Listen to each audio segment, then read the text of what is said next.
Hello guys, বেরিয়ে পড়েছিলাম exam দিয়ে কলেজ থেকে। তো গাইস দেখতে পাচ্ছ এখানে সুইমিং পুলের কাছে সবাই সেলফি তুলছে। তো আমরা বেরিয়ে পড়েছিলাম কলেজের বাইরে। তো গাইস এখন কলেজের বাইরে যাব। তো স্টেশন পেরিয়ে চলে গেছিলাম বাস স্ট্যান্ডে। তো গাইস প্রচুর খিদেও পাচ্ছিল, তো ভাবলাম কিছু খাওয়া যাক। তো একটা বিরিয়ানির দোকানে গেছিলাম।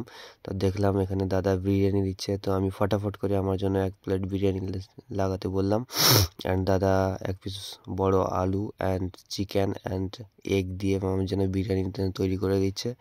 অ্যান্ড আমার প্রচুর খিদে পাচ্ছিল, তাই দাদাকে বললাম স্পেশাল করে আমার জন্য বিরিয়ানি একটা সার্ভ করে দিতে।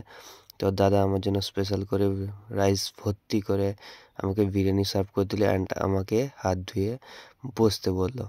তো গাইস আমি বিরিয়ানি নিয়ে নিয়েছিলাম অ্যান্ড দেখতে পাচ্ছ ভিউটা খুব টেস্টি বিরিয়ানি। তো আমি খাওয়া শুরু করে দিয়েছিলাম অ্যান্ড অলরেডি বাড়ি চলে এসেছিলাম। তো গাইস মিনি ব্লগটা ভালো লাগলে সাবস্ক্রাইব করবে।